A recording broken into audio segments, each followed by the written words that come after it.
from any semblance of liability, responsibility, and gullibility, we must tell you the views represented on this show are not necessarily those of this station or its management. This radio show contains differing points of view on current political topics, and due to the nature of its contents, it should be heard by everyone. Thank you for listening. 3, 2, 1. Now live from the Devil Radio Studios in Madison, Wisconsin, where the political party is just beginning. Welcome to the Devil's Advocate Show. Friends proving it's never personal, only politics. Please allow me to introduce myself. Here is your host, Mike Crute. Welcome to the Devil's Advocates Radio Show. Dominic. I'm so excited I can barely say your name. It's a Badger Final Four Tuesday edition. And oh yeah, 1 week to Election Day. Happy Tuesday, Crudy Evan, working hard on the board. Thank you, sir, our fair audience. Yes, very important. 1 week from today, the state of Wisconsin gets to choose a Wisconsin Supreme Court justice. I say vote for Janet. I do as well. We're unanimous in that regard. Yeah, all right. And I also would wonder, Dom, as you can see, those that can see me visually can see I wear the colors. I'm wearing the red. I got my Badger hat on. I got a bright red. It's not exactly a cardinal red sweater, but it's been washed a few times. Lots of red, man. That's why it's snug around the middle. I shrunk it a little bit. Yeah. It's from the washing and drying too many times. That's what it is. You never wear the colors, Dom. The only color I ever see you wear is like black to match your. I got red, white, and blue and black on right now. I know. I'm not. I don't. WAUK t-shirt. Yeah, man. Wear the colors. I'm actually impressed. See? Yeah. And it's not even snug around the belly, Crudy. And I've washed it a few times. Well, let my wife wash it a few times and it'll get snug around the belly. Yeah, all right. She's got to wash those things in cold. That must be it.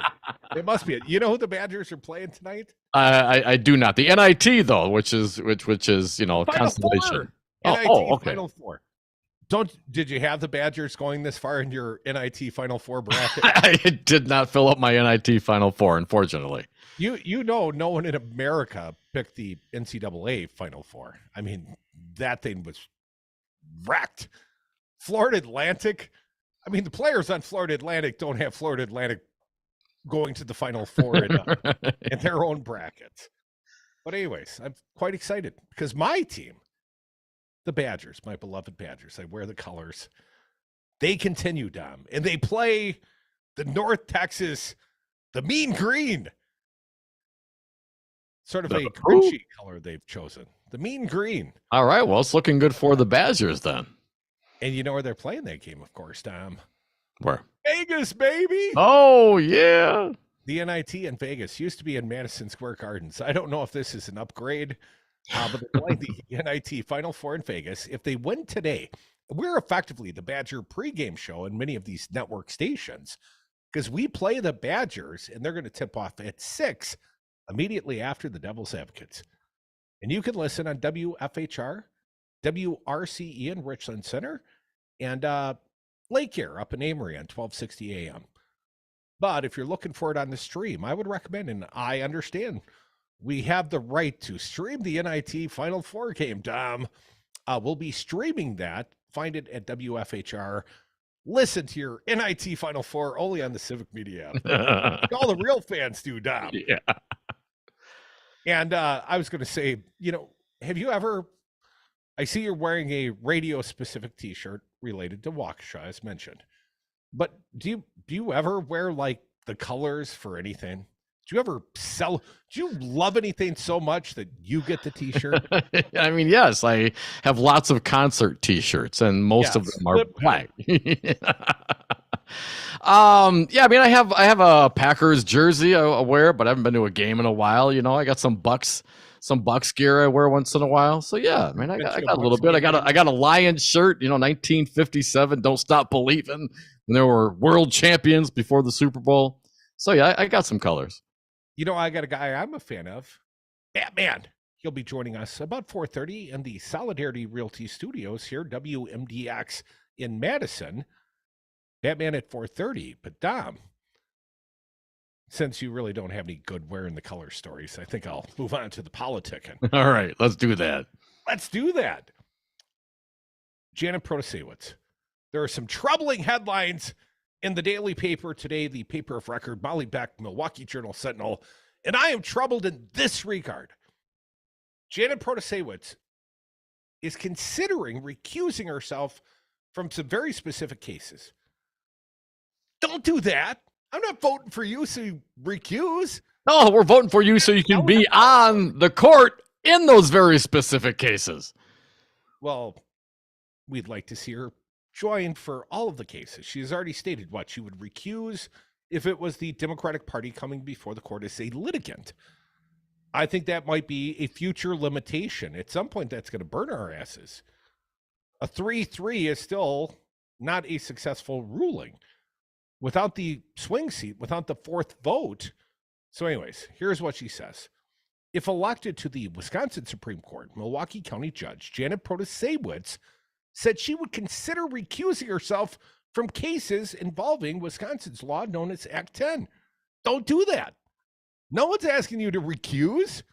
Just because some dumb reporter, journalist type asked a question, she's considering recusing in cases of Act 10 that limited collective bargaining abilities for most public employees because of her participation in protests against the measure. That's a terrible reason to not be involved in a case. Are you okaying Dan Kelly's Stop the Steal activities? His tour, if you will? I mean, he did it, man. And let's just face reality of where we are these days. I don't think Dan Kelly's recusing from squat. In fact, he did recuse and then unrecused, if that's a thing. Well, it was for the benefit of a donor, Dom. Well, I mean, that's all the reason you need. Protasewicz told the Milwaukee Journal Sentinel editorial board last week her opposition to the law, including participating in the protest in 2011 and signing a recall petition of then Republican Gubernator Scotty Walker, might result in a recusal if she's elected to the court. Here's her quote, Tom. I'd have to think about it. Given the fact that I marched, given the fact that I signed the recall petition, would I recuse myself? Maybe, but I don't know for sure. That seems like sort of a coy answer.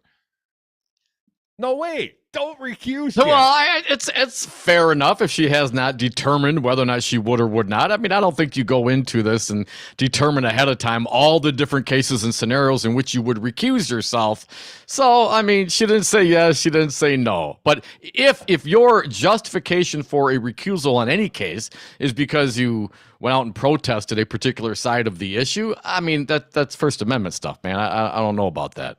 More from the reporting of Molly Beck. Protasewicz also said she believes the law is unconstitutional and agreed with a dissenting opinion written in 2014 by liberal Justice Ann Walsh Bradley in a decision that upheld Walker's signature legislation.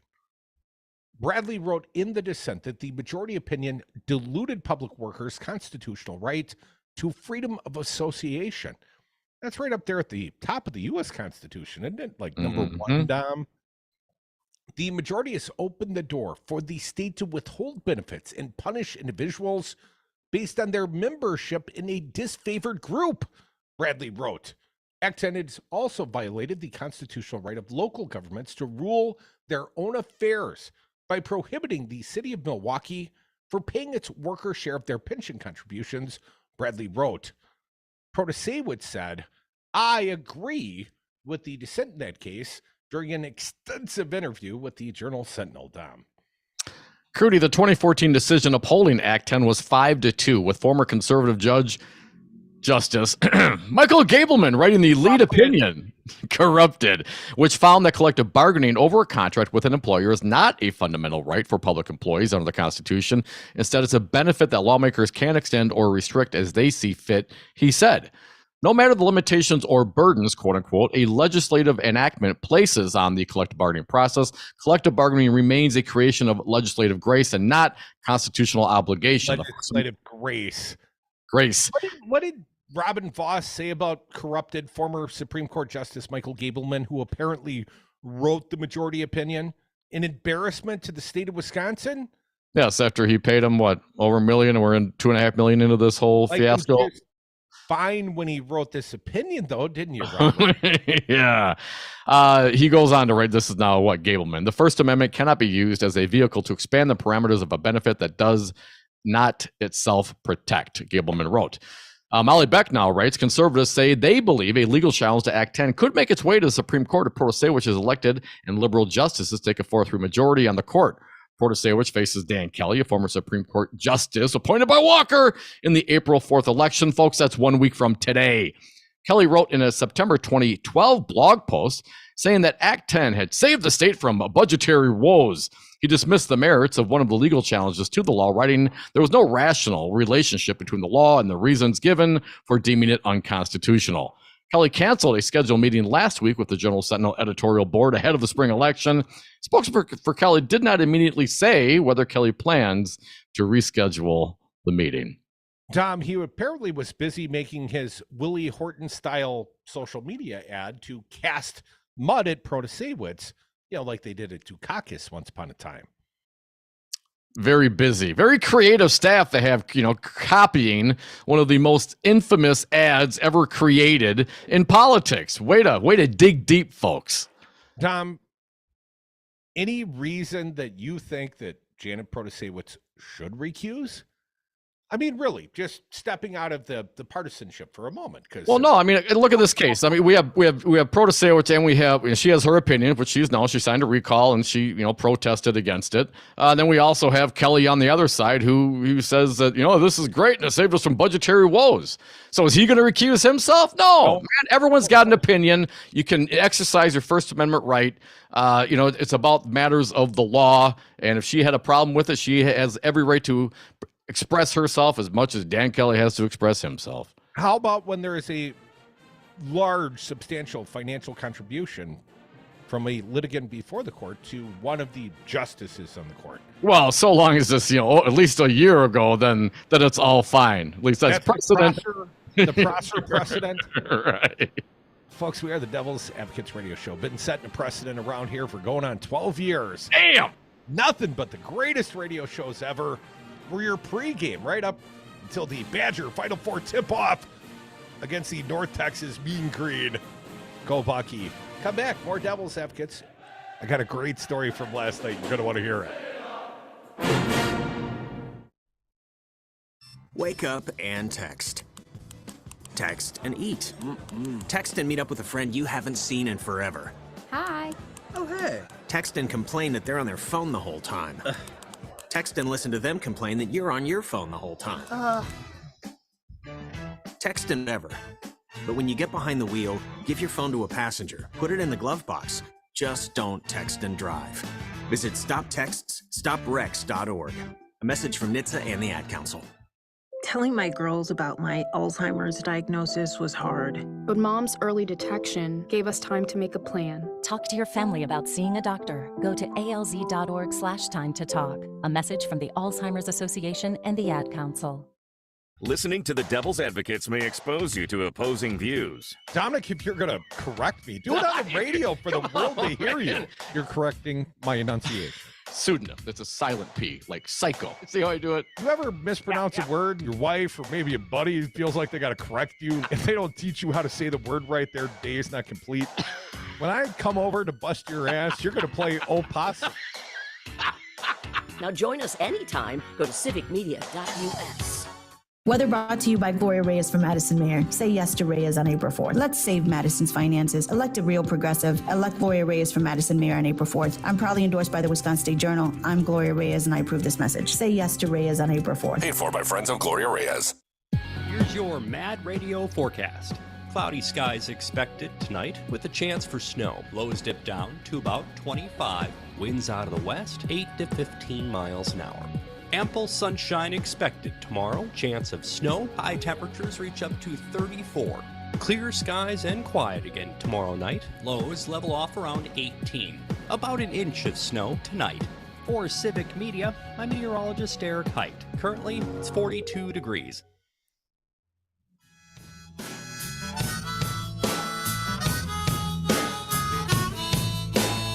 Ass, grass, or cash, nobody rides for free. Dom and Crute are the devil's advocates.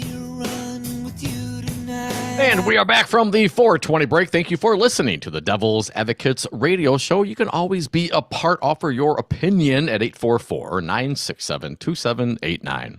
Dominic, we pulled that get back out of the archives, that ass, grass, or cash, because it goes with a little story I got from last night. First and foremost, want to thank Charlie Behrens and Mike Wagner from UW-Madison. Charlie Behrens did a live taping of the Cripes cast, but before he did, he laid down some pretty funny stuff, man. He did a little stand-up, probably 25, 30 minutes worth of stand-up. They did a podcast. Room was full. Want to thank the fine folks, especially the Paris family, that run the comedy club on State. Anna, Eve, and Gus. They were gracious. They packed the house. They managed it very, very well. I think a great time had by all, except for one unfortunate listener of the Devil's Advocates radio show. What? I know.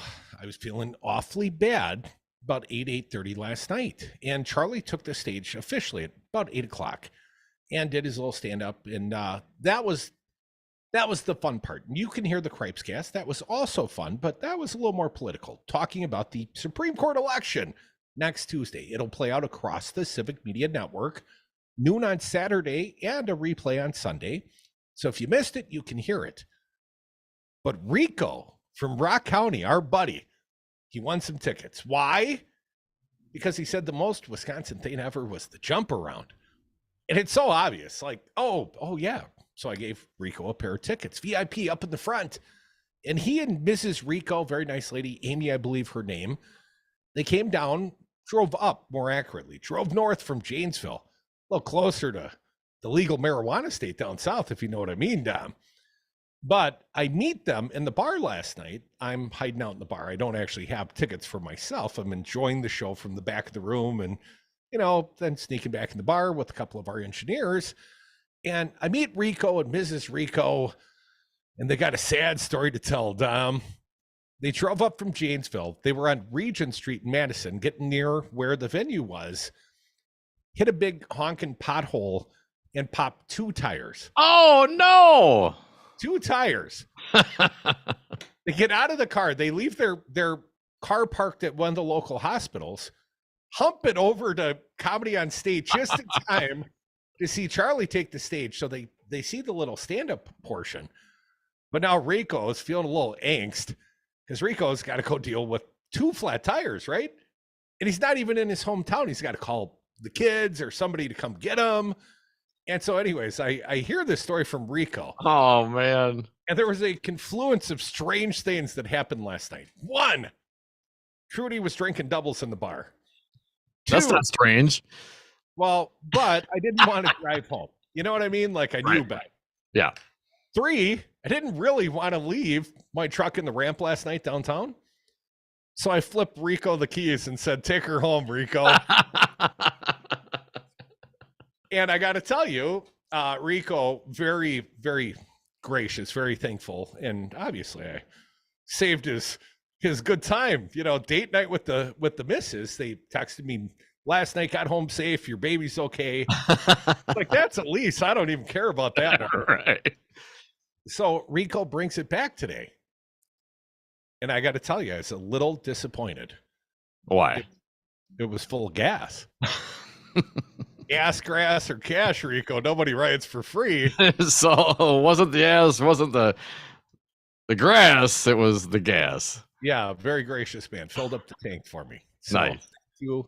Glad I could be there. It was just, and the fact that my wife was out of town, because there's no way Mrs. Scruty was going for me flipping the car keys to somebody else.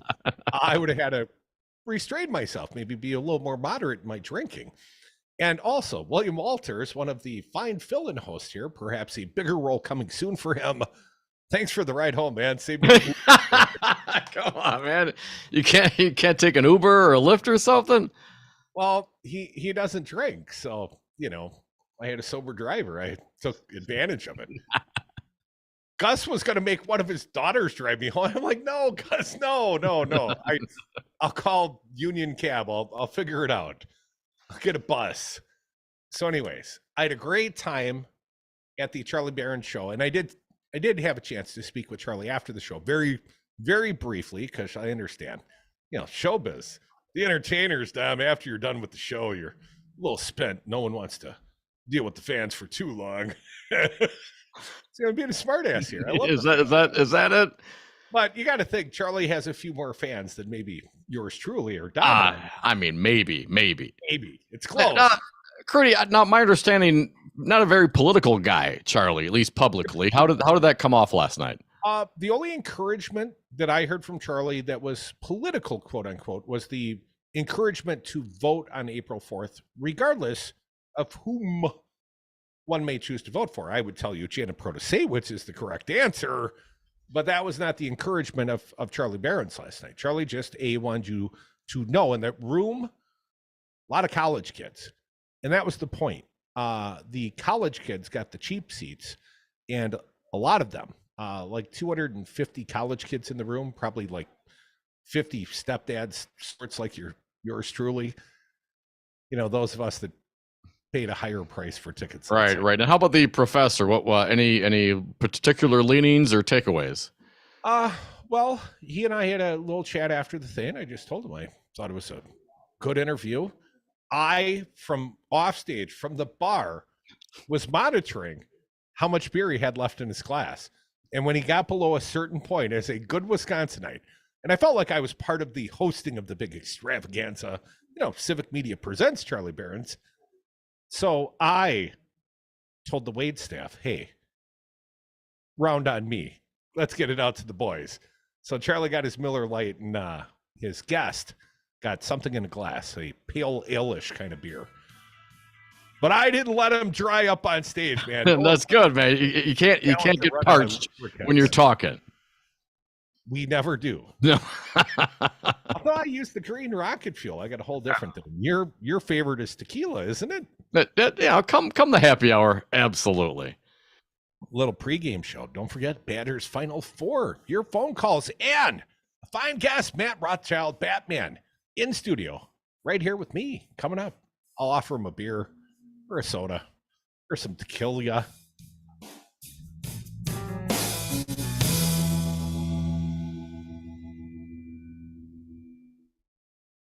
I mean, Madison is the home of Bratfest and the World Naked Bike Ride. It makes sense we'd call it home, too. Mad Radio, 92.7 WMDX. ABC News, I'm Em Nguyen. Still no motive, but police in Nashville say the shooter, identified as 28-year-old Audrey Hale, planned yesterday's school shooting. Investigators say Hale purchased 7 weapons legally, but appears no one was targeted. Today, President Biden called on Congress to pass common-sense gun reforms. Why in God's name do we allow these weapons of war on our streets and at our schools? According to law enforcement, the shooter of this horror had 2 assault weapons and a pistol. And what in God's name are we doing? 3 children and 3 adults were killed. A federal judge has ruled former Vice President Mike Pence must turn over documents and answer questions for the special counsel investigating efforts by former President Donald Trump to overturn the 2020 election. The judge rejected the former president's argument of executive privilege. FEMA officials are helping with recovery efforts in Mississippi after last week's deadly series of tornadoes. This is ABC News. Civic Media radio stations, providing your news, conversations, and fun you won't find anywhere else.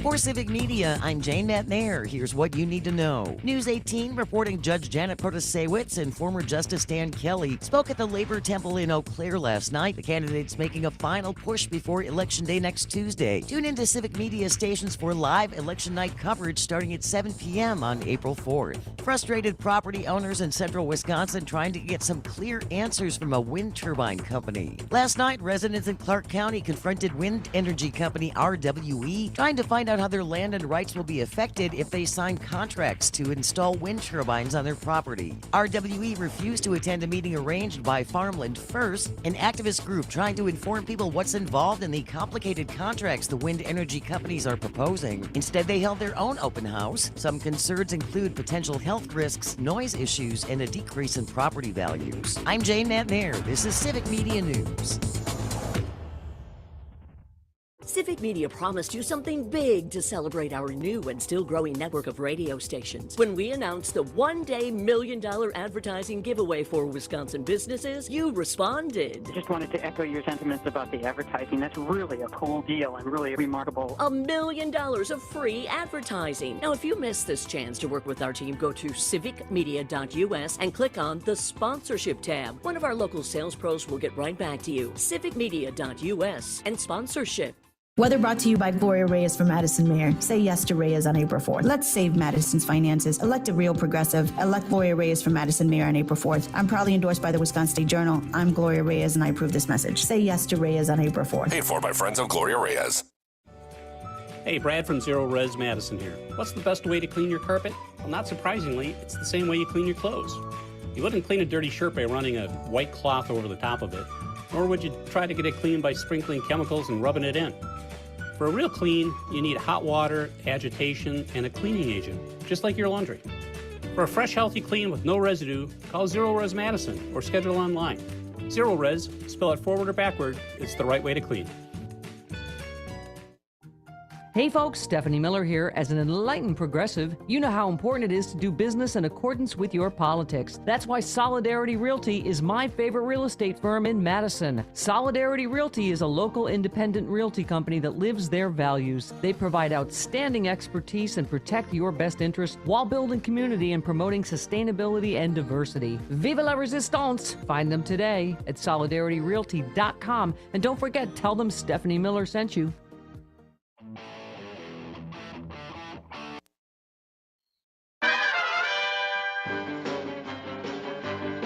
60% of the time, they're right every time. The Devil's Advocates. Welcome back to the Devil's Advocates radio show, the Final Four NIT Tuesday edition. Badgers playing at 6. Got a fine guest with me here in the studios. He is Matt Rothschild.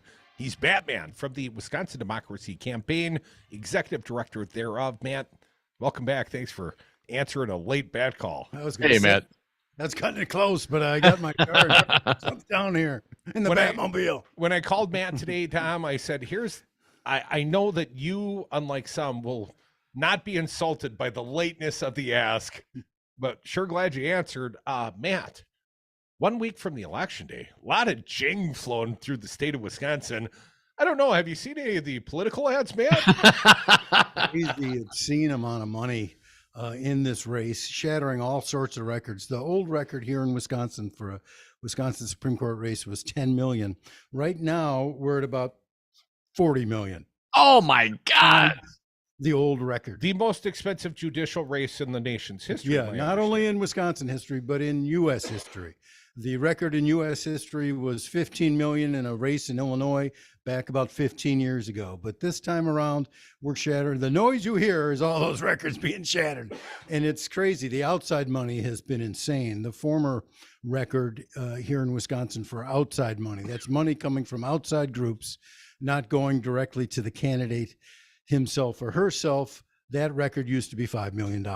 By our calculation at the Wisconsin Democracy Campaign, right now, as of yesterday, when my counters stopped counting at our staff, there's been 22.5 million versus the 5 million. That's more than 4 times the old record in outside money too. I think a lot of people, including myself, and I bet a whole bunch of your listeners, are just disgusted by all the mud that's been splattering on their screens. Every time you open a screen, a TV screen, a phone, a computer, you see these hideous ads. And I just think we got to do something about all this money. Come on, I kind of like the Dirty Dan one I've been hearing on the radio lately. At least I know it comes attached with the paycheck. Matt, we've been cashing those checks from both sides of the aisle. I believe probably all our brethren in media, they do as well. They don't think too hard. They just cash the checks.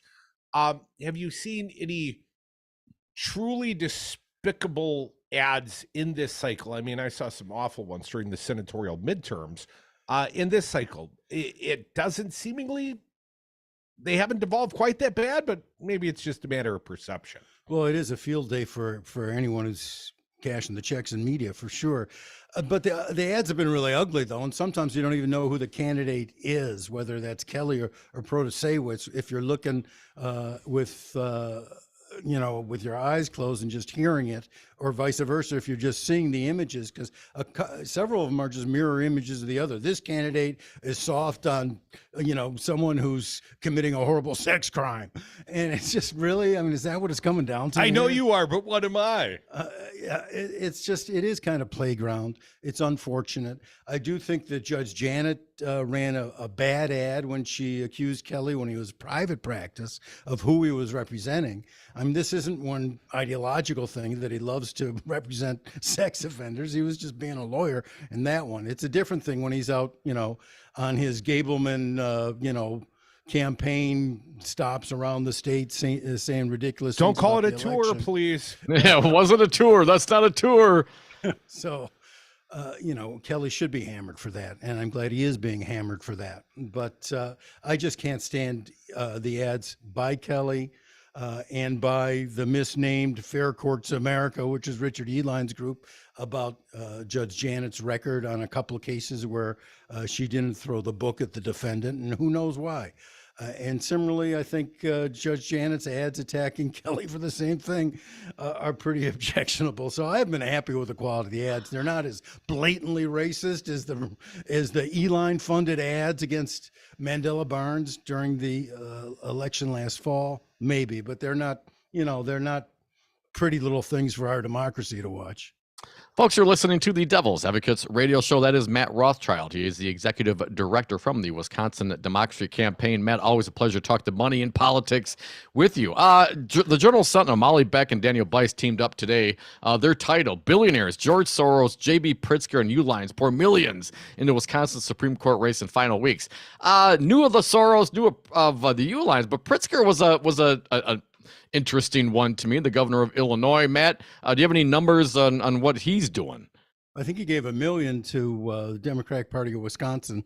Not sure about that, but he's given 7 figures to the Democratic Party of Wisconsin before. And so I do think, let's see if the shoe was on the other foot. There was a right-wing Republican governor of Nebraska, for instance, who was giving $1 million to the Republican Party of Wisconsin. I don't think we'd be happy. Actually, the wife of the former Republican governor of Nebraska was giving $1 million to the Republican Party of Wisconsin a few years back. Why is a governor of Illinois telling us who here in Wisconsin we should have on the Supreme Court, or why is the wife of the governor of Nebraska telling us, who should be governor of Wisconsin?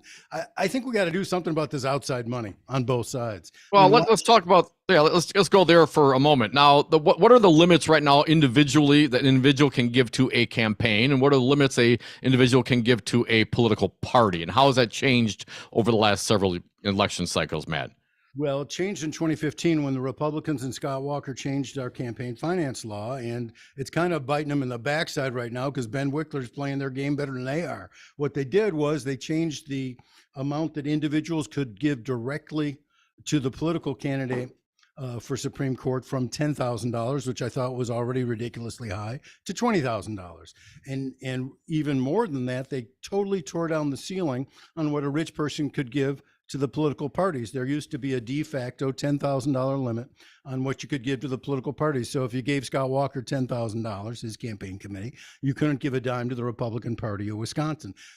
Right now, the sky's the limit on how much you can give to political parties. And it makes a joke of the limit that the state of Wisconsin was imposing on individuals for fear of corruption, that amount being $20,000. Well, people can give $20,000 to the Democratic Party to the candidate, $20,000 to Judge Janet, and then or dollars to the Democratic Party of Wisconsin that can then turn around and give that money to Judge Janet's campaign.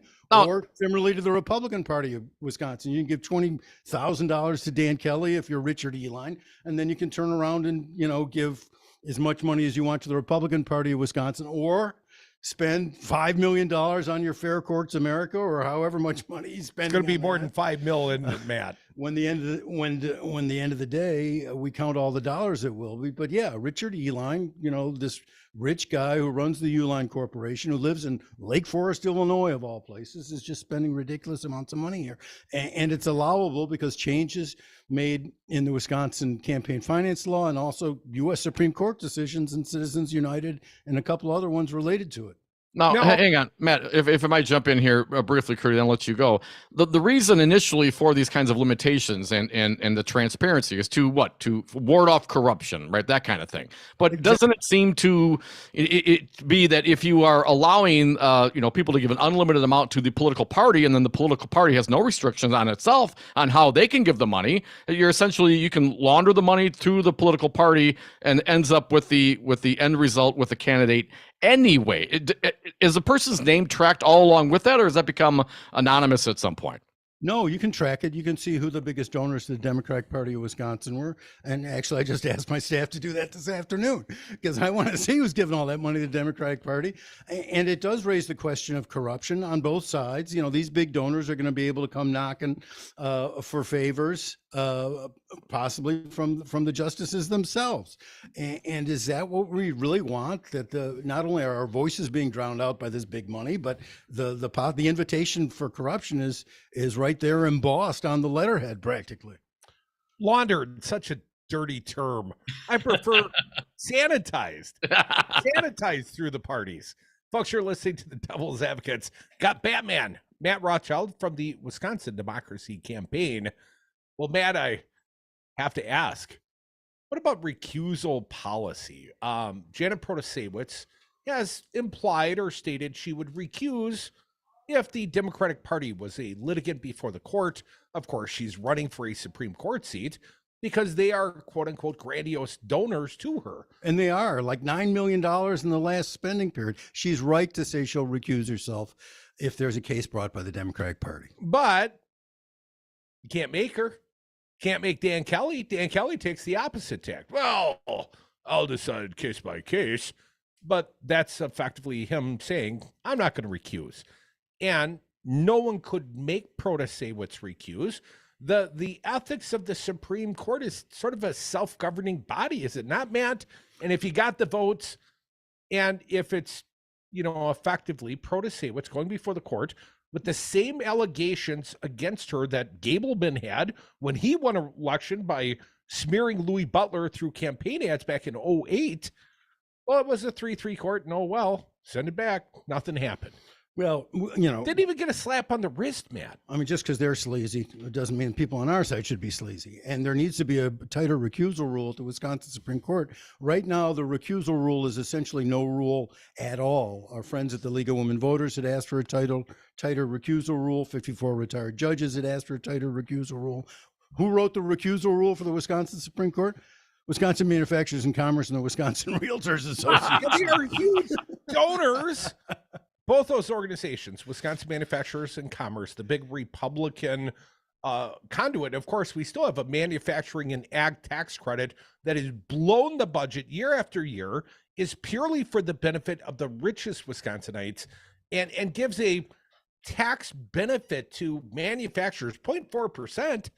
How do I get that sweet deal, man? I'm manufacturing the greatest radio show ever right now. Well, you know how they got it. Wisconsin Manufacturers and Commerce has now spent $35 million since 2010 in expenditures to try to elect Republican lawmakers, a Republican governor, and conservatives on the Wisconsin Supreme Court. Good investment. It's got a huge payoff for its members, no doubt. Let's talk about federal races. If a guy was running for president, let's say, isn't there a cap on donations to my campaign? If I'm running for president, if I'm Nikki Haley, isn't it $2,700 in the primary and $2,700 in the general, total cap of $5,400 in contributions?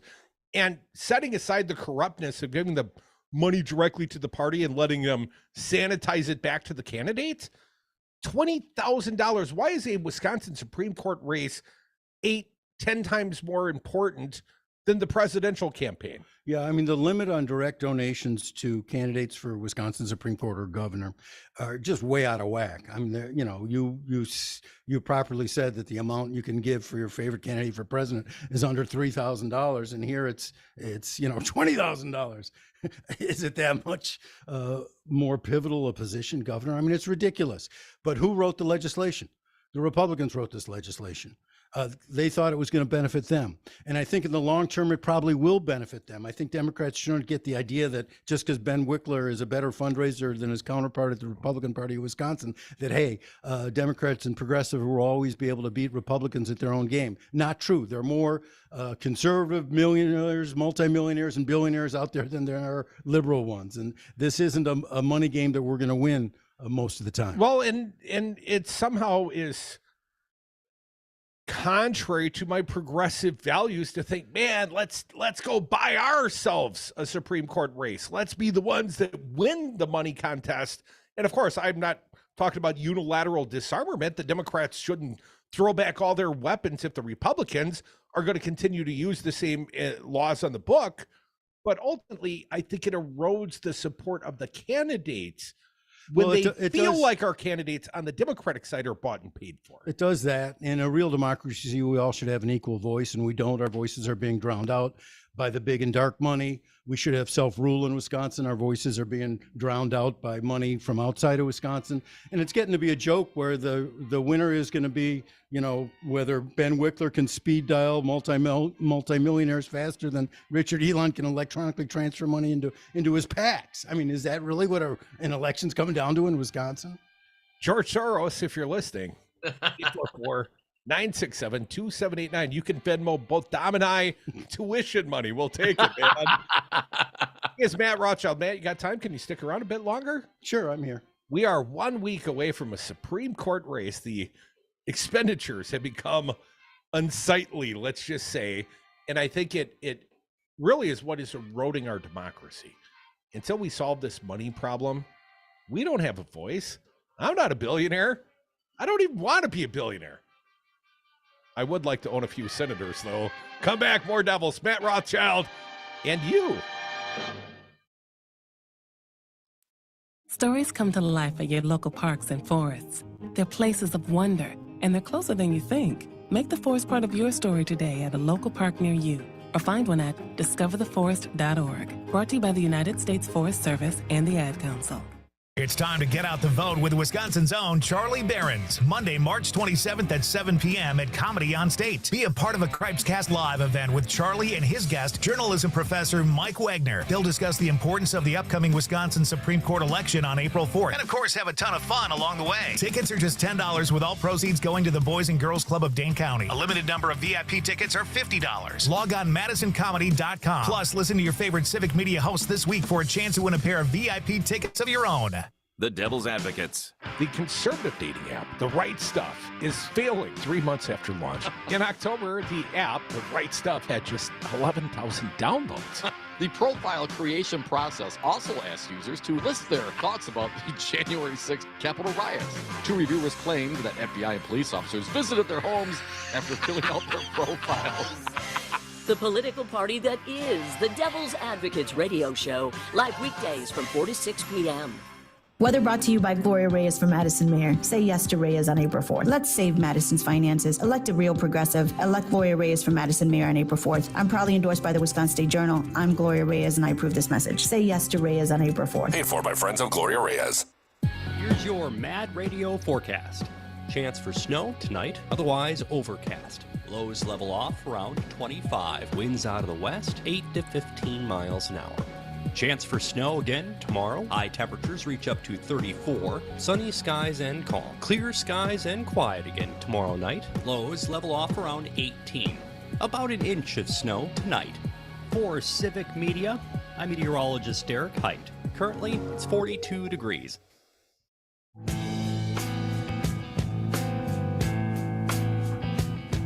The big and tall of political talk. The Devil's Advocates. And we are back. Thank you for listening to the Devil's Advocates radio show. Matt Rothschild, Executive Director of the Wisconsin Democracy Campaign, sticking around for one more segment. Matt, thank you for doing so. Before we went to break, some comments. They got to fix the system, right? Well, let me ask you, if Dems took control and somehow here in the state of Wisconsin had the ability to enact some legislation, Matt, what would you like it to look like? What do you think is ideal as far as campaign finance is concerned? And number two, how do we, money's like water, man. It just finds a way, so how do we change it to make it reasonable for everyone and then also limit the dark money and or illegal funneling, whatever? How do we do those things, Matt? Well, the dark money is going to be hard because of U.S. Supreme Court decisions in Citizens United, in McCutcheon, and in a case called Wisconsin Right to Life versus FEC, which said, you can't limit what these so-called issue advocacy groups are spending, and you can't see who their donors are. But there is something we can do about Wisconsin's campaign finance law that was horribly rewritten in 2015. And Senator Chris Larson out of Milwaukee has been a leader among the Democrats in the legislature, proposing in session after session a package of comprehensive campaign finance reform, which would reduce the amount that individuals could give to Supreme Court justices or people running for governor, for that matter, would put a limit on what people could donate to political parties, would restrict or prohibit the transfer of money from those committees to the candidates or parties to the candidates. So you can have the parties acting like laundromats, like you were saying before. And so those would all be very positive steps in the right direction. But the fundamental reform is, and it's a long-term one, I grant you, but it's important to amend the U.S. Constitution and proclaim once and for all that, corporations actually aren't persons, and, money actually isn't speech.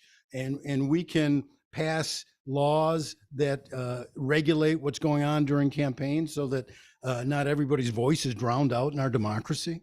We can do that. And here in Wisconsin, about 169 communities have passed referendums or resolutions in favor of amending the Constitution in that way. And my hat's off to a group called Wisconsin United to Amend, which has done a lot of good work on this. Matt Rothschild, they may say you're a dreamer, but you're not the only one. Let me ask you this. I cannot control the outcome with the U.S. Constitution, but a recasting of the Wisconsin Supreme Court 1 week from today could theoretically at least give us a fair fight, because legislatively, it doesn't matter what the Democrats put forth when 2/3 of the seats are controlled by Republicans, because they've already cooked the books. They've already baked the cake. And Democrats, regardless of the number of votes, they get more votes, they get less seats. And while we have a hugely partisan gerrymandered map to Republicans' advantage, of course, all of these things are just aspirational, Matt. Until you've got some control of the legislature, you're never going to control the changing of the campaign finance laws, because it was Robin Vos and the Republicans that put these in place. It was for the benefit of their team.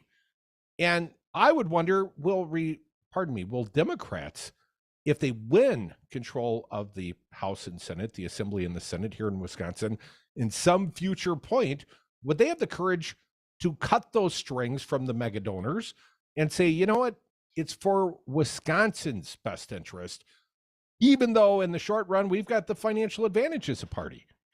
Well, I hope they would. Do they ever do the right things, Matt? Yeah, ever? Sure. I think, this Supreme Court race is crucial as far as the gerrymandering issue, which you brought up, because it is possible with the new justice that there may be fairer maps drawn. But that's not going to be the end of the story. We're still going to have to convince people in this state who don't agree with us on some of the issues that they should come along with us on some of these issues if there's going to be a progressive majority in the legislature ever. So that's crucially important too. And I think what you're doing at Civic Media is a step in that direction. Well, thank you. Matt, do you mind taking a caller or two at 844-967-2789? Constituents around the state, they have inquiring minds, like Stephen from Green Bay. Say hi to our friend Matt Rothschild.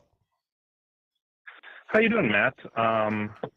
I'm actually a regular caller here on the Devils. So I actually have a statistic for you, and it has nothing to do with elections or Supreme Courts. But it does have to do with the school shooting yesterday in Nashville, Tennessee.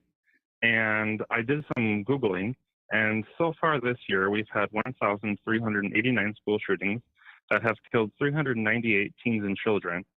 I looked up some other countries, and there's actually a list of this you can find online. And Mexico has had 8 school shootings so far this year, and South Africa has had 6.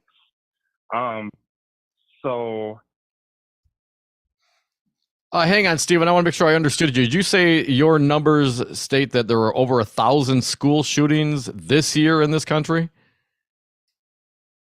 Yeah, that's the numbers I found.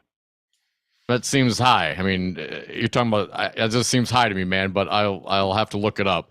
But what's your question? What's your point? My question is, Matt Flynn had made a comment about how the representative for that area is a Republican, and that he sent out a Christmas card that had his family all holding assault weapons. Well, most of the family. The youngest little girl was holding the book, but yes, the other kids. Is it a Bible? I couldn't tell. Did she hold it upside down, Trumpian style? Right. Stephen, what is the greater point? We're trying to talk about campaign finance. Is it funding of the NRA? What's the point you'd make with these statistics? The point I'm trying to make is that we need to get people in our, people in office that aren't, promoting this baloney. Appreciate your thoughts. Matt, want to give you a chance to respond. Yeah, I think, Stephen's call is certainly well intentioned, and it is just disgraceful what's been happening in this country with these school shootings. The most recent one yesterday in Nashville is just horrific to watch. And yes, I mean, let's look at the money. I mean, the gun lobby, the NRA, has been a big supporter here in Wisconsin of Republican candidates. Dan Kelly likes to brag about his gun ownership and appeal to gun owners here in Wisconsin. And look, if there's going to be a change in our politics, Stephen's right. We've got to elect people up and down who want to impose sensible regulations on guns. We can't have these high-powered rifles in the hands of anyone who wants to grab them to go into any school and shoot up as many kids as they can possibly kill. I mean, Matt, it's just horrible. And I'm sorry, I don't mean to step on that tragic thought. There's an opinion piece at the Washington Post today saying effectively Republicans have won the messaging war on guns, and this is the carnage that has been wrought from that. They won the messaging. They won the U.S. Supreme Court, too. So we got to change both the message and who sits on our courts. Well, it starts here in the state of Wisconsin. We got to change the dynamic of the Wisconsin Supreme Court. And a lot of dark money, sweet, sweet dark money flowing in to change your opinion, or at least to convince you. Don't vote for that one. They're really bad. Matt Rothschild, you're really good. Thanks for coming around, man. Any final thoughts? Just vote. Everyone should go out and vote. It's really crucial. It's a crucial election. Don't put your absentee ballot in the mail. Deliver it to the clerk now. It's too late to put it in the mail. The encouragement of voting. That sounds very partisan to me. Thanks, man. Appreciate it, man. Everyone should vote. That's a lefty notion if I ever heard one. Come back. The Happier Happy Hour. Right up to the Badger tip-off in the NIT Final Four. There goes Dirty Dan Kelly, riding off into the sunset of his pathetic, dishonest campaign. He's badly trailing Judge Janet Protasewicz, so Dan and his friends are trying to pickle your brain with lies, because they don't want you to know the truth, that for all his tough talk on crime, Dan Kelly has never sentenced a single criminal to jail. Not one, partner. Some tough guy. Even a bar association rated him, quote, not qualified. I'm guessing that's because Kelly is corrupt as a termite-infested house. You heard about the Zignego case, right? The one where Kelly recused himself, then took $20,000 from Zignego and his family. Then Kelly unrecused himself so he could judge the case. Boy, if honesty were leather, Dan Kelly couldn't saddle a flea. So don't hitch your wagon to Dirty Dan's rotten ride.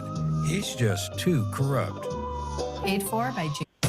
You're listening to Mad Radio, WMDX 1580 AM Columbus, W224 EG Madison, and always streaming on the Civic Media app. ABC News. I'm Derek Dennis. New details in the mass shooting in Nashville that killed 3 children and 3 staffers. Police say the shooter, 28-year-old Audrey Hale, bought 7 guns, including assault-style weapons, legally. President Biden called on Congress to pass gun law reform legislation. GOP Senator John Thune said it's too soon. With respect to any discussion of legislation, it's premature. There's an ongoing investigation, and I think we need to let the facts come out. Senator Thune credited the quick response of police who killed the shooter within minutes of arriving on scene. An appeals court has reinstated the conviction of Adnan Syed after finding a lower court violated the victim's family right to attend the hearing. Syed was convicted in 2000 for the murder of his girlfriend and was the subject of the crime podcast Serial. The federal government announcing it has offered relief to those displaced by the outbreak of tornadoes in Mississippi. This is ABC News. At least 2 people are dead after a knife attack in Portugal. Police fatally shot a man suspected of fatally stabbing 2 women at a Muslim center in Lisbon. Californians are bracing for yet another round of strong and potentially damaging winter weather. For Californians, it's kind of unbelievable that there's no end in sight to the back-to-back storms that have been hitting for months after a warm and dry break of just a couple of days. Now the state getting slammed again. This guy in San Francisco. I've been here for 35 years, so this is the most rain I've seen in the entire time I've been living here. Allison Bridger, chair of meteorology at San Jose State University, says this storm hitting won't be the last. There might be another one late next weekend, and if you believe the long-range models, there might be another one at Easter. Alex Stone, ABC News. Another investigation into problems with Tesla, this time over seatbelts coming loose. The NTSB probe covers about 50,000 Model X SUVs from 2022 to 2023 model years. I'm Derek Dennis, ABC News. Download the Civic Media app now so you can listen to this brilliance anywhere, anytime. Brilliant! Mad Radio 92.7 WMDX. For Civic Media News, I'm Terry Bell. Here's what you need to know. Microsoft is poised to develop a $1 billion facility on the Foxconn site in Mount Pleasant. The announcement came last night. Foxconn have been trying for about a year to attract a company to the site. Officials aren't saying how many jobs Microsoft might create. The village board will vote on the proposal Thursday, and the Racine County board will take it up in April. The owners of a factory farm in Kewanee are agreeing to pay the state of Wisconsin $215,000 to settle pollution allegations. Kennard Farms is accused of improperly spreading manure in Kewanee and Door counties, along with some other infractions. The Kennard operation includes 16 industrial farms with about 8,000 cows. The company says a settlement is better than a long and expensive court fight. In sports, the Badgers play North Texas in the NIT semifinals tonight. I'm Terry Bell, and this is Civic Media News. Weather brought to you by Gloria Reyes for Madison Mayor. Say yes to Reyes on April 4th. Let's save Madison's finances. Elect a real progressive. Elect Gloria Reyes for Madison Mayor on April 4th. I'm proudly endorsed by the Wisconsin State Journal. I'm Gloria Reyes, and I approve this message. Say yes to Reyes on April 4th. Paid for by friends of Gloria Reyes. Larry, it's your mom. Did you know the Civic Media Network covers the whole state of Wisconsin? They can help your business get the word out, whether you want to reach a smidge of folks or just want the whole kit and caboodle. Call 608-819-8255. Okay then, bye. You can't handle the truth. We're here to dispute that. You can handle the truth. Mad Radio 92.7 WMDX. Hey, we got a big Wisconsin Supreme Court race this spring, and whoever wins will have a huge say over your freedom to vote, your freedom to make healthcare decisions, your freedom to have fair representation. So please listen to the advice from Drew Holiday and Brooke Lopez of our Milwaukee Bucks, and make sure you vote in the general election on April 4th. Hey, Wisconsinites. Drew Holiday here. And Brooke Lopez here. I want you to make sure you register to vote. It's more important now than ever because politicians are trying to restrict our freedom to vote. I think I know why. They're worried about our power. So they want to take it away. Don't let them do that. You've got to block that shot. So please register to vote and get out to vote. Just go to myvote.wi.gov. myvote.wi.gov. Defend your right to vote and exercise your freedom to vote.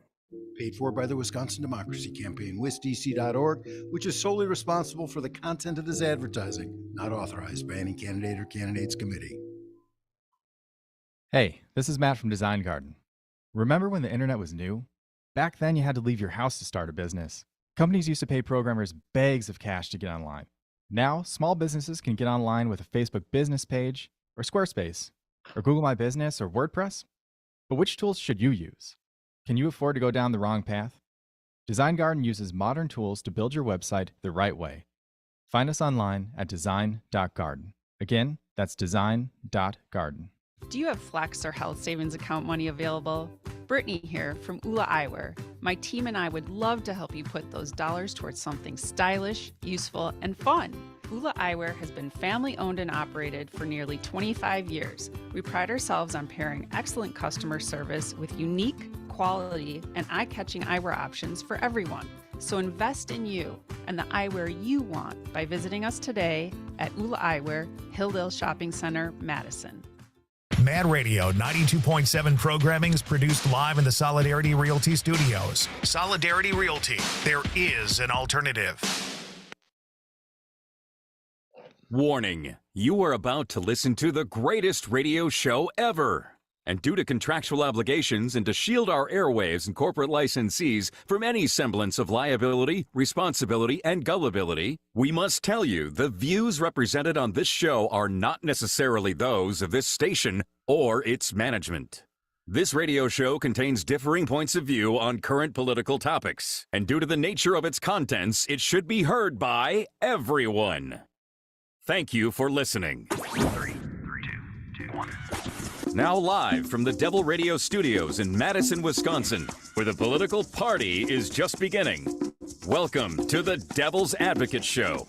Friends proving it's never personal, only politics. Please allow me to introduce myself. Here is your host, Mike Crute. Welcome back to the Devil's Advocate Radio Show, playing out across the Civic Media Network, KTNF in Minneapolis, WCPT in Chicago, and I hear most times on Progressive Voices. Yeah, right. Most days. Dom, generally we turn towards the national headlines, but our backyard is the national headline. The Wisconsin Supreme Court race, 1 week from today, could help start putting democracy back on a solid footing in my beloved state of Wisconsin, Dom. So I want to start hour two back where we begun with the Janet Protasewicz, Dan Kelly race. And when I found a story over at the Raw Story, Dom, I knew I wanted to lead hour two here. Far-right Supreme Court candidate described as unfit to serve in a scathing op-ed. Oof. As I share this opinion for the very same reasons, I'd like to share it with you in the audience, Tom. I'll go first. In Wisconsin, on Tuesday, April 4th, voters will elect either a far-right MAGA Republican or a liberal to a seat on the state Supreme Court. Republican, he's the MAGA one. Dan Kelly is up against liberal Milwaukee County Circuit Judge Janet Protasewicz, who's been railing against Kelly relentlessly over his severe anti-abortion views, as well as for his sympathy for election denialists. Yes. That's the nicest way you could say it. Kelly has given Protasewicz plenty of material to work with. On March 21st, he was at an event headlined by the Reverend Matthew Truhella, a Christian fundamentalist who has described killing abortion providers as justifiable homicide. Nice character, the Reverend. A supporter of the militia movement, he also called for evangelicals to receive paramilitary training and wage a holy war against their adversaries. Holy war, all right. You know, like heathens and atheists like you, Dom. The seat on the Wisconsin Supreme Court that Kelly and Protasewicz are competing for is up for grabs because of former Chief Justice Pat Roggensack's retirement. In an op-ed published by the Milwaukee Journal-Sentinel on March 28th, so the local paper, Ellen Brostrom, who is Roggensack's daughter, again, Roggensack is the retiring chief. She's the conservative on the court. Her daughter endorses Protasewicz and emphasizes that Kelly is unfit for the position. What? The retiring conservative Wisconsin Supreme Court justice's daughter, who's a judge in her own right? has come out in support of the liberal Janet Protasewicz because the Mega Kelly is unfit. That's very interesting. Dominic, as judges, I speak on behalf of the author of this piece. As judges, we take an oath to support the constitutions of the United States and the state of Wisconsin, Brostrom argues. Instead of supporting our constitutional rights, however, Kelly has worked to undermine the Constitution and our democracy. He has never served as a frontline judge and instead, most recently served as legal advisor to the Republican Party of Wisconsin as it implemented the fake elector scheme. Crudy would call that the criminal fraudulent elector scheme, but, I'm not going to quibble with the author. Part of a multifaceted conspiracy to overturn the 2020 presidential election. I like where she's going with this, Dom. The judge continues. In the United States, we proudly elect our leaders. Our leaders do not install themselves. Our entire democracy, indeed, the very idea of America, is built on this bedrock constitutional right.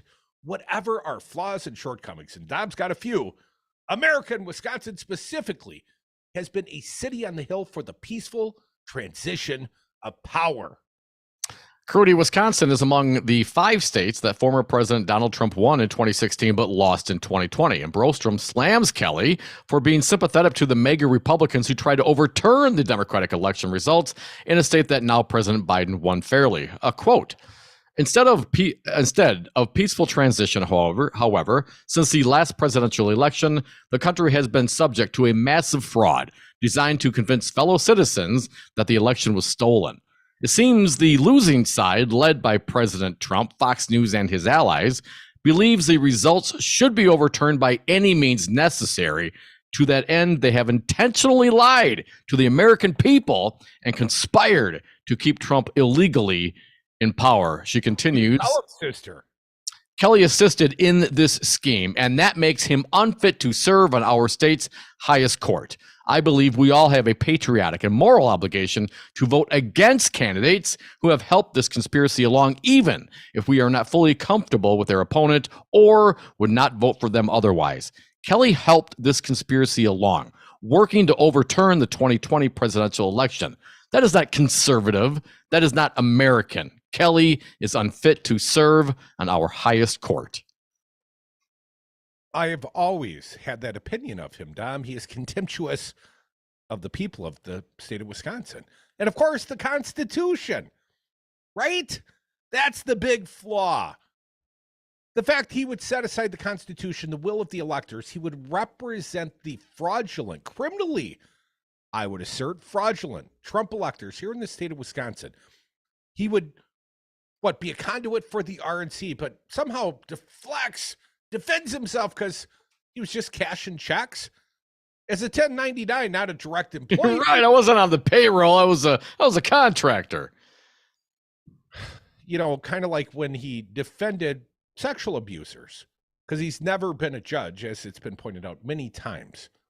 Well, I guess there was that brief appointment to the Wisconsin Supreme Court, but he didn't win the confidence of the electorate. Hell, he didn't win the confidence of his fellow conservatives on the Supreme Court, who many times, more often than not, wrote their own decisions instead of going along with his decisions. Well, they all dissent. And I think this is. I think it makes it even more interesting, that given that this is the offspring of the retiring Wisconsin Supreme Court conservative justice. You know what I'm saying? I mean, I'm highly doubt that this judge grew up in a liberal environment, let's call it. You know what I'm saying? So, consider the source, and in that sense, absolutely right. And thank you for bringing this and continually bringing this to light. I mean, this is a guy who conspired, and you talk about against the Constitution, hell, against you and me, against the voters, all voters. The voter, we voted, and more votes got accumulated for one guy versus the other. And he goes and tries to help the mega Wisconsinites, the Andrew Hitts and the other Republicans here in the state of Wisconsin to try to overturn that, to overturn the will of the people. I mean, it doesn't get much more shady and dirty than that. And these folks are the same ones They're the same ones that'll wrap themselves in a flag and tell you how patriotic they are. They put on their American flag lapel pin. Well, if your idea of an American ideal is having the loser of an election lie to the electorate and conspire with the local, statewide Republican parties to overturn the will of the people, well, then I guess you are as patriotic as they come. So what you're implying, or perhaps stating, Dom, is that January 6th, or the facsimile thereof, the procedural coup happened right here in the state of Wisconsin as well, in part facilitated by the legal work of the guy, Dan Kelly, who now hopes to serve on the Wisconsin Supreme Court, to be the arbiter of law and constitutionality. Well, we've already seen his judgment. His legal advice is go perpetrate a coup, because if it wasn't, why didn't he come out and contradict his client's actions? Why didn't he say this is crazy talk? I don't know why they would do that. That goes completely contrary to the legal advice I gave. But that ain't how he plays it, is it, Tom? Not at all. I would deny. If I didn't kill someone, I would deny. I didn't kill that person. Right. Kill someone. Right. If he didn't give that sort of legal advice that, hey, try the procedural coup, what could it hurt? What's the worst that could happen? What's the worst that could happen, right? Clandestinely met in the Capitol in secret rooms, had to be let into a locked building. We know. We broke in, air quotes, to that same building in the very same week, Tom. And the occasion was the duly appointed day where the actual electors, for Joe Biden, the successful candidate here in the state of Wisconsin, were to get together in the Wisconsin Capitol and cast their electoral votes for Joe Biden. And these Republicans, and you talk about Republican Party leaders, I mean, from the top down, dude, it was Andrew Hitt. The guy was the chairman of the Republican Party. It was Bob Spindell, who chairs one of the congressional districts and is also a Wisconsin elections commissioner, who also recently was found bragging about the suppression of the Black and Latino votes in Milwaukee. Very proud of it. See what we can do when we just put our heads together effectively, he bragged. We can suppress the votes. I mean, Dom, this is not a pound the drum for the blue team, but holy schmoly, man, when did we start to set aside the Constitution if I didn't like the outcome of the election? Well, that's exactly what it is. And they all try to, hide behind this. Well, there were questions. There were questions. There were no questions. There were no questions. I mean, yes, your leader, your orange god, lied to you, and either you went along with the lie knowingly, willfully, and became part of the conspiracy, which disqualifies you, or you are an ignorant bastard and have no right to be anywhere near the seat of power. Your judgment, either way, no matter the result, is unacceptable. I always looked at the courts as the arbiter of such things. I always thought, well, if you're willing to put your hand on a Bible and risk imprisonment for lying, that the court was the venue. If you can prove it in court, bring your best evidence. If you had a case, where is it? Why haven't you ever presented any of that evidence? And when we consider that the Supreme Court of the state of Wisconsin, by a 4-3 ruling, didn't throw out almost 200,000 votes that would have affected the outcome of the election, by a 4-3. No, I don't want you on that court, Dan Kelly, because I know how you would have voted. Come back. More devil's advocates.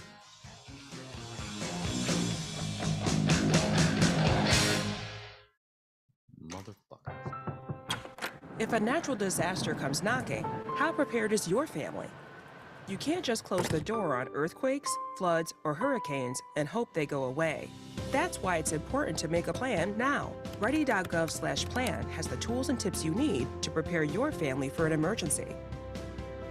So if disaster shows up at your doorstep, you'll be ready. Visit ready.gov/plan and make a plan today. Brought to you by FEMA and the Ad Council. Don't you wish your life came with a warning app? That dog does not want to be petted. Well, life doesn't always give you time to change the outcome, but prediabetes does. Take the 1-minute test today at doihaveprediabetes.org. Brought to you by the Ad Council and its Prediabetes Awareness Partners. The Devil's Advocates. But do you think the Biden administration's calling up Laura Ingraham and making the announcement to the world that we're invading Russia with amphibious troops? Come on, Trump. I mean, and I want to hear fine Trumpsters that want to defend that crap. You know, he's a little late for the early bird buffet. Maybe you people were just naive marks who believed he was a super genius. Then I got some land I'd like to sell you outside of Fukushima. Check out the entire podcast library at darnwi.com. Weather brought to you by Gloria Reyes from Madison Mayor. Say yes to Reyes on April 4th. Let's save Madison's finances. Elect a real progressive. Elect Gloria Reyes from Madison Mayor on April 4th. I'm proudly endorsed by the Wisconsin State Journal. I'm Gloria Reyes and I approve this message. Say yes to Reyes on April 4th. Paid for by friends of Gloria Reyes. Here's your Mad Radio forecast. Chance for snow tonight, otherwise overcast. Lows level off around 25. Winds out of the west, 8 to 15 miles an hour. Chance for snow again tomorrow. High temperatures reach up to 34. Sunny skies and calm. Clear skies and quiet again tomorrow night. Lows level off around 18. About an inch of snow tonight. For Civic Media, I'm meteorologist Derek Height. Currently, it's 45 degrees.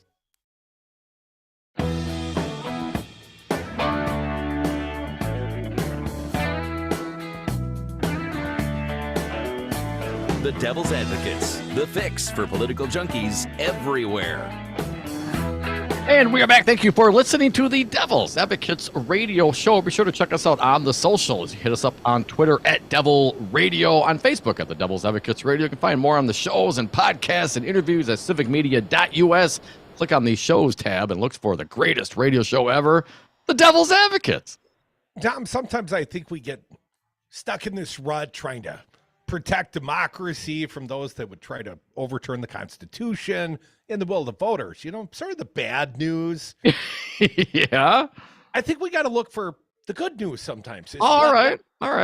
So I'd like to come back with some good news for you and the sake of the audience. The headline here, great news. The cocaine bear now officiates weddings. You know, I recently renewed my vows with my beloved Mrs. Crudy. We did it sort of our own way, but had I only known the cocaine bear was available, might have changed the whole plan, Dom. Let me read just briefly from this, and then we'll get to your phone calls if you have the courage to hang on that long. 844-967-2789. Here's your good news.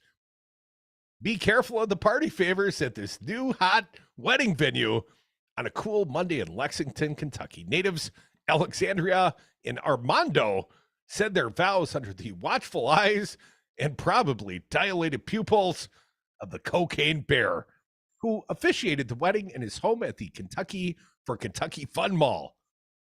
Now, if you're going to do it, Dom, do it right. Go get Cocaine Bear at the Fun Mall. Images of the ceremony published by TMZ, which broke the happy news, depict the couple standing in front of the Ursine officiant. Ursine, I guess that means bear, who wore a top hat for the occasion. The real-life cocaine bear was found dead in 1985. I did not realize that was based on a true story. And according to Kentucky Fun Mall, he wound up in the museum after exchanging hands and crossing state lines a few times. Ahead of the wedding, the Fun Mall co-owner, Griffin Van Meter, touted the bear's officiant credentials to TMZ. And here's the law in Kentucky, at least according to this dude. As long as you feel the person marrying you like Cocaine Bear has the authority, then the marriage can be binding here in Kentucky. What? Oddly enough, it was also Van Meter who confirmed to the Wall Street Journal in February that the Cocaine Bear at the Kentucky Fun Mall, the one fans honor with selfies and by purchasing all manner of memorabilia, from T-shirts to snow globes, Dom, is not the actual Cocaine Bear. Oh, boo. Louisville local NBC station, WAVE News, first called the bear's authenticity into question in December. The outlet spoke with a medical examiner who said there was never a full carcass to preserve and who refuted the museum's claim.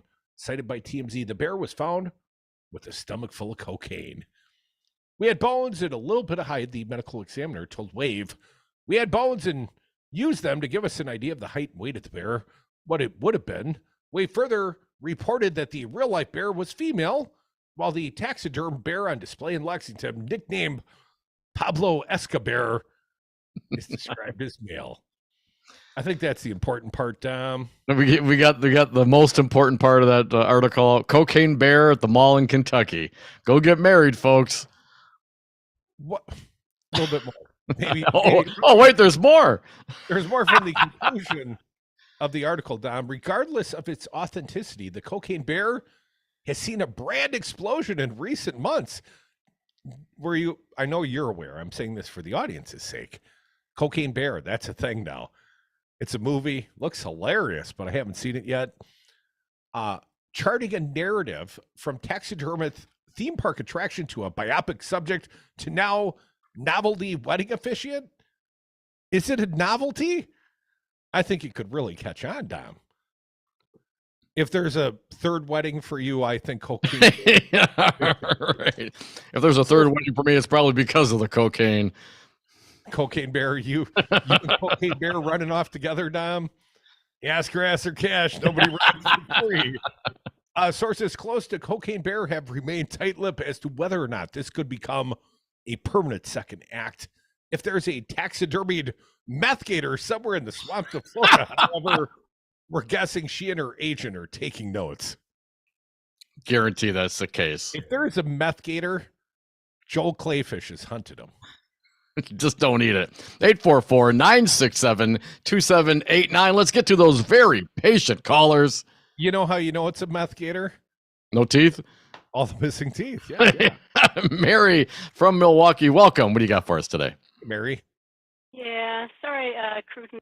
Sorry to take us back to a serious subject. No, it's quite all right.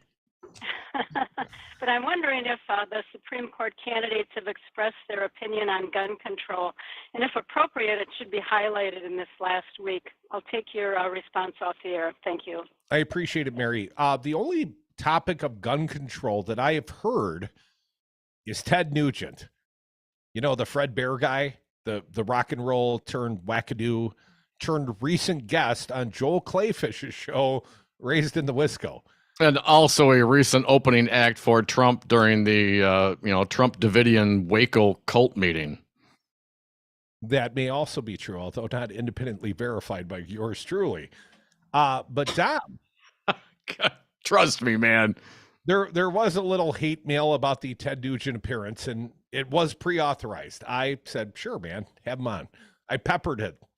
Ted Nugent once at not in the actual peppering sense, but, I asked him multiple follow-up questions at a presser one time, and he had the good sense to take all of my questions and snarkily answer them, but at least he had the respect to do a presser. So Joel asked, I said, whatever, Joel, it's your show. And Ted Nugent endorsed Dan Kelly, so consider the source, because he said Dan Kelly was your gun guy. Dan Kelly was, if you love some guns, and who amongst us doesn't, then Dan Kelly's your guy. And if you're looking to renew your vows, Cocaine Bear is your officiant.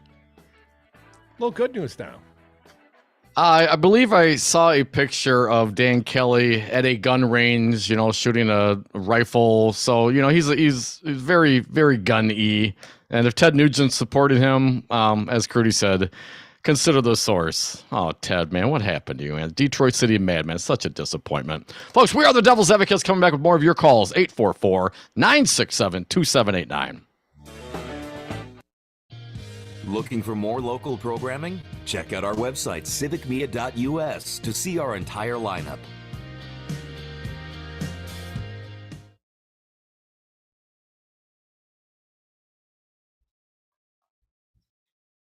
ABC News. I'm Derek Dennis. New details in the mass shooting in Nashville that killed 3 children and 3 staffers. Police say the shooter, 28-year-old Audrey Hale, bought 7 guns, including assault-style weapons, legally. President Biden called on Congress to pass gun law reform legislation. GOP Senator John Thune said it's too soon. With respect to any discussion of legislation, it's premature There's an ongoing investigation, and I think we need to let the facts come out. Senator Thune credited the quick response of police who killed the shooter within minutes of arriving on scene.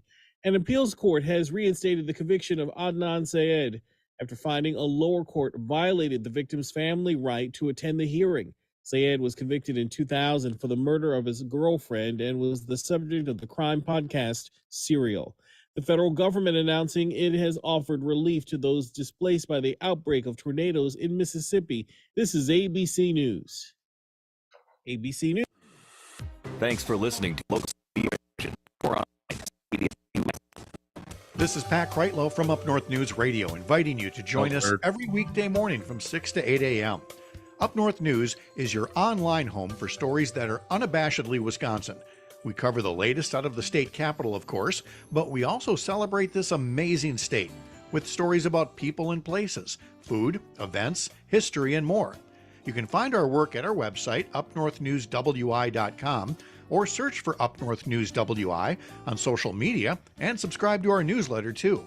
Then, each morning, I get you caught up on the latest headlines, plenty of weather checks, a little sports. We do a daily music break and a history lesson. We have newsmakers, insiders, community leaders, and all kinds of other guests and regulars. And we take the time to break down an issue or a story and explain it in plain English. Catch Up North News Radio weekdays 6 to 8 here on the radio, the Civic Media website, or wherever you get your favorite podcasts. Don't you deserve a job you love? Civic Media is preserving hometown radio, broadcasting from main streets across Wisconsin, and we're hiring radio advertising sales professionals to join our rapidly growing network of local radio stations. If you have a connection to your community, prior sales experience, and want to earn an outstanding living where you and your hard work is appreciated, you should apply right now. Find more information on our website, civicmedia.us. Click on the Careers tab. Carjackings, theft, shootings. Crime in Milwaukee is soaring. Criminals are being put back on the streets by liberal judges like Janet Protasewicz, who care more about woke politics than law and order. Too often, liberal judge Janet Protasewicz has refused to put convicted felons behind bars, only for them to re-offend. And Judge Janet says she has no regrets, while our communities suffer consequences. There's only one candidate in Wisconsin's Supreme Court race that puts the law before politics and victims over criminals. That's constitutional conservative Dan Kelly. Dan Kelly is endorsed by law enforcement and can be trusted to restore law and order. We can't afford to let woke liberal judge Janet Protasewicz on our highest court. It's time to take back our streets, restore law and order, and vote conservative Dan Kelly for Wisconsin Supreme Court. Fair Courts America paid for and is responsible for the content of this advertising, not authorized by any candidate or candidate's agent or committee. faircourtsamerica.org. Uh-oh, Brad's buzzed. Oh, yeah? Yeah, he's starting with the woots. Good thing is, he knows when he's buzzed. Know your buzzed warning signs? Call for a ride when it's time to go home. Buzz driving is drunk driving. A message from NHTSA and the Ad Council.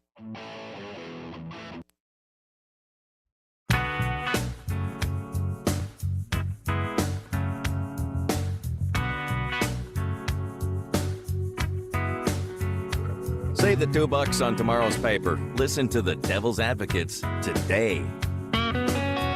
Welcome back to the Devil's Advocates Radio Show, the Tuesday edition. Badger Final Four pregame show. I'd like to think of us as 6 p.m. tip-off. WFHR, our flagship Badger station.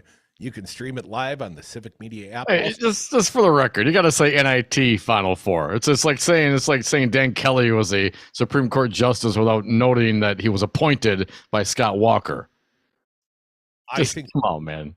The real Badger fans know it's the NIT. Yeah, at least it's still playing, baby. Vegas or bust. Yeah, baby. Final Four NIT. So, Dom, I've traveled all around the state of Wisconsin. You know, part of Civic Media's mission has been to cover the state. I've joked I'm trying to cover the back of Russ Feingold's hand. And I feel like by the time all the parts come together, we will have done a pretty damn good job in about a year's time. But there may not be time to move every portion of the state electorate, not for this race, not for a spring race. Not for a race that's next week. a week from today. Yeah, I don't have any more radio stations rolling out for you fine folks in the next week. Not in rural Wisconsin. And while I feel pretty confident here in Madison, all my friends are thinking like I am. We got to go vote for Protasewicz.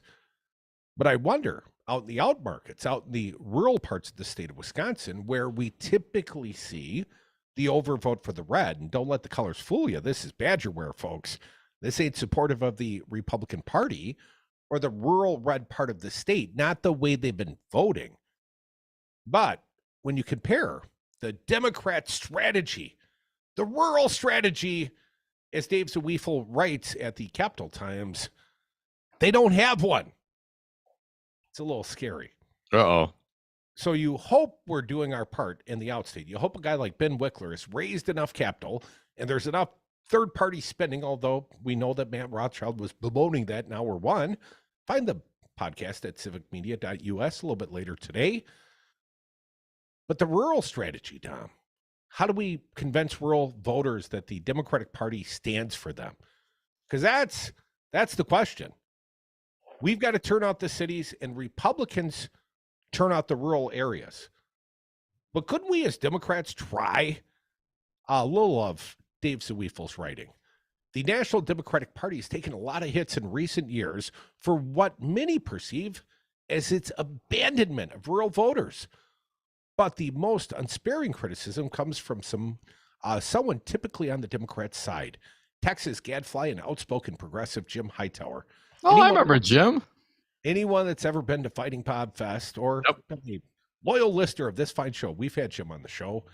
Hightower is well known here in Wisconsin, where he's made frequent visits at political gatherings. He was blunt in his January Hightower Lowdown newsletter about what he thinks the Dems' rural voter strategy, if he says you could even call it that. First, he attacks the party's Washington-based insiders for promulgating an election strategy to recruit and finance candidates in their own image. Urbane professionals who try to tiptoe an office with bland, middle-of-the-road policies of pretend reform that preserve all the abusive power of the existing system. So when we're talking with our pal Matt Rothschild, who is the watchdog of political spending here in the state of Wisconsin, and we're winning, the Democrats are winning the fundraising game, at least directly. Billionaires, millionaires are giving money to the party, and they turn around, they advance that money back to the candidates. But does that make them more appealing to the rural part of the state or the progressives out there? I mean, farmers used to be pretty progressive. Anyways, a little bit more from Hightower through the writing of Dave Zawiefel. Believe it or not, he continues, they actually decided the smart thing to do is to kiss off the entire swaths of the country, especially the farm counties and factory towns of rural America. Dom, we would never do that to the people. I love the small towns. There's a lot of cool ones in this state. A little bit more, and then perhaps you can do some of the lifting for a change. Forget the give 'em hell scrappy spirit of Harry Truman. These geniuses, that should be in air quotes, are surrounding those millions of voters, surrendering those millions of voters without a fight, labeling them as a lost cause, unworthy of expending political money and effort, writes the former Texas Agricultural Commissioner, again Hightower. Instead, the party has bet the whole game on increasing turnout among true blue Democrats in city and metro precincts, while hoping to skim off enough independents and moderate Republicans to squeak out some win stops. Squeak them out. Or like 5,600 votes. Pardon me, Crudy. Hightower continues. Democrats are not losing rural elections because their ideas are radical or too anti-establishment, but specifically because party leaders are too timid and unwilling to fight for those ideas and too often maneuvering behind the scenes to kill them, Hightower argues. People see this. Longtime activist Matt Hildreth, who heads ruralorganizing.org, says the result of the hypocrisy is inevitable. The number one question that we lose rural voters on is, are Democrats fighting for you? I remember Wisconsin's Mike McCabe making the same argument when he ran for the Democratic nomination for governor back in 2018, and in his book, Blue Jeans in High Places. Others criticized the National Party for deciding in the 2022 midterms to pull back fundraising for the Democratic candidate Brad Pfaff, who wound up barely losing to insurrectionist Derek Van Orden in Wisconsin's mainly rural 3rd District. Another quote from Hightower. Rather than keep paying $500 an hour fees to its flock of old-line Washington consultants, the National Party apparatus should be sending $500 a month to each of these scrappy groups and rural Democrats. With even the slightest wherewithal and long overdue moral support, they will build a grassroots election infrastructure that, in conjunction with Metro Democrats, can actually produce a government worthy of the American people's progressive aspirations. Now that, he says, is a party worth fighting for. Dave Zweifel, writing at the Cap Times. I know we're in the midst of a state Supreme Court race, and so many of the issues that are near and dear to me effectively go through the Wisconsin Supreme Court. So a lot of reason to be civically engaged right now. Go out and vote on April 4th, a week from today. I would encourage you to vote for Protasewicz. I think she is the voice of, let's call it, sanity. Or you could vote for a guy who was paid by the Wisconsin GOP and the RNC to, I don't know, come up, advise on legal schemes to overturn the will of the people, the majority of the will of the people. That's the guy. I mean, really, that's your option. That is your option in this race. But above and beyond that, I sure do hope we can go back to talking about progressive principles on the radio some. You know, what we're for. Things like Medicare for all. When's the last time you heard me or anyone else advocating for Medicare for all? We've been chased off of some of the subjects that are instrumental to how I think our nation should be governed. Well, you know, it's kind of hard to get into the weeds about something like that when the basic foundation of democracy is literally has the capability to wash away before our eyes. You know, I'm down too, man. I'd love to talk about cap gains taxes and income taxes and what's appropriate and what's a proper level of debt for the federal government. Yeah, yes, all those things. But come on, man. If the losing party stages a revolt and nothing happens, we need to address these other issues. Now, I'm not saying we can't do 2 things at once or 3 things at once, but they kind of take a priority, man. There's got to be some comeuppance. This is a seditious conspiracy imposed upon this country, you know, willfully with state Republican leaders in many states, with Donald Trump and all of his attorneys, the whole thing. So while I'm down, man, I'd love to have these conversations. Those things got to be addressed, man. And you can't put that aside. How the hell are you going to talk about Medicare for all when you can't even agree that the person that gets the most votes should be the one elected to the seat? You know, a conservative recently told me some of those January 6 people get a bad rap. 844-967-2789. It's a pretty clear line in the sand for this little media product. Well, I mean, unfortunately it is, man. It's really hard to overcome that. And we talk about reaching out to the rural voters, and I appreciate that. And listen, everyone needs to be touched. Let's have those conversations. I'm so down with it. But if I reach out to a rural voter and they say, "Oh man, Donald Trump, he got screwed, man. He got the election stolen," you know, how you know, what's my proper response? Are you effing kidding me? Okay, let's not do that. Let's say, okay, based on what do you say that? Oh, because Donald Trump told you. The loser, the guy who's been convicted of fraud or his company's fraud, the guy who's been a hustler his entire life, the guy who was born on third and thinks he hits a triple, this guy, you're going to trust him. The lawsuits that he lost, everything he tried to do, it all failed. But because Fox News, who now apparently, as they come up with the Dominion lawsuits, you know they're lying to you. So, okay, rural voters, Republican voters, you think there's a problem. What's your assessment? Where do you get your information from? Because Donald Trump did not get an election stolen from him. He lost it.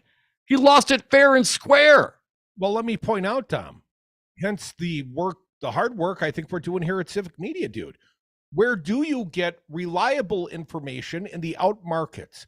And I've told you this, the internet in certain parts of the state of Wisconsin sucks. Terrible. You get off the interstate, you get deep in the woods, you don't get broadband. You aren't going on the Washington Post site. You're probably not a subscriber. The vast majority of people, and I love that we've got a very educated listenership, but the vast majority of people, they want their news for free, or maybe they used to subscribe to the local paper, but it barely merits rapid fishing anymore. Talking about the local papers. So a lot of the media that drives the conversations in the state of Wisconsin is talk radio. I mean, we've talked about this a million times now. 81 outlets, 235 hours per week, just churning out right-wing talk. That's one state. That's our state, Wisconsin. And up until now, I've always felt like the Democrats ceded the airwaves. People ask me outside the state, how did Ron Johnson win? This guy's crazy. How did he win re-election? He's a January 6th insurrectionist. The guy wanted to hand off the fake electors to Mike Pence. How did this guy win re-election? And of course, you know, you can talk around the fringes about, oh, well, the racist ads. And Mandela Barnes got kneecapped and didn't have the right money at the right time. Suppression of the votes in Milwaukee with Spindell. But here's what I would say it was. It was Ron Johnson's awareness that right-wing talk radio drives real voter turnout in the state of Wisconsin and across this nation. And the fact the New York Times reported shortly before the election, the guy had been 325 hours on right-wing talk radio. That's almost 10 full work weeks. Am I wrong? Like divide by 40 and times 10 is 400 hours. 10 full work weeks. Senator Ron Johnson is serving his constituency town hall style, one right-wing radio interview at a time. And people always wonder, how did the Republicans always sneak up at the last? And I am a little concerned about this Protasewicz race. You know, just because I'm feeling good because Charlie Barron's turned him out at a comedy club in Madison. Well, this is liberal Madison. People are going to vote for Protasewicz here. I have every confidence. But 50 miles from here in rural Wisconsin, I have a lot less confidence. And just because we feel like we're informed on these issues, because we read the Journal Sentinel and the Washington Post, and we have all these great news sources. Well, guess what? That's great if you live in a city in the state of Wisconsin, if you live on the interstate, but if you live in the woods, you're listening to the radio. And that's why we are on the radio, Dom. Soon to be 13 markets across the state of Wisconsin, plus Minneapolis and Chicago. They love us there, except when we talk about the NIT dominance of the bag.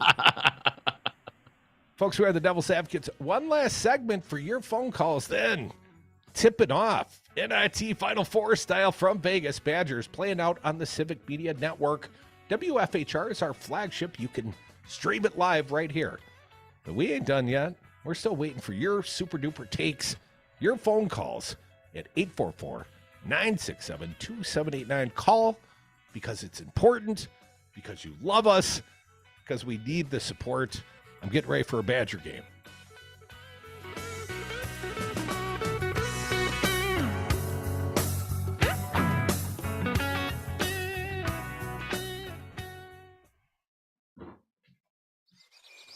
Look through your children's eyes, and you will discover the true magic of a forest. Find a forest near you and start exploring at discovertheforest.org. Brought to you by the United States Forest Service and the Ad Council.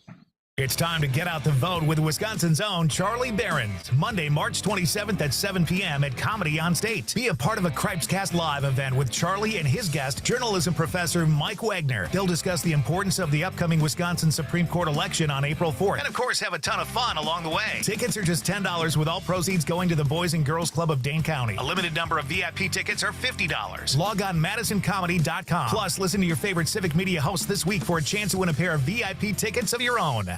My fine guest, Maggie Dawn, attorney at law. I thought that the laws of the United States were supposed to evolve with societal norms. The vast majority of Americans, 70% approximately, believe that Roe v. Wade should be the law of the land. So that seems exactly contrary to the way the courts are supposed to evolve with our nation. I'll just say this. The guy in Colorado can't be forced to make a gay wedding cake, but I can be forced to make a baby. I don't know about you, but that makes no damn sense to me. Follow the Devil's Advocates on Facebook and Twitter.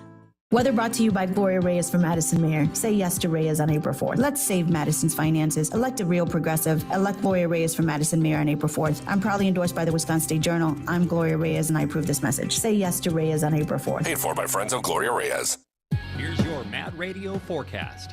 Chance of snow tonight, otherwise overcast skies. Lows dip down to about 25. Winds out of the west, 8 to 15 miles an hour. Chance for snow again tomorrow. Daytime highs approaching 34. Sunny skies and calm. Clear skies again tomorrow night. Lows dip down to about 18. About an inch of snow tonight. For Civic Media, I'm meteorologist Derek Height. Currently, it's 45 degrees.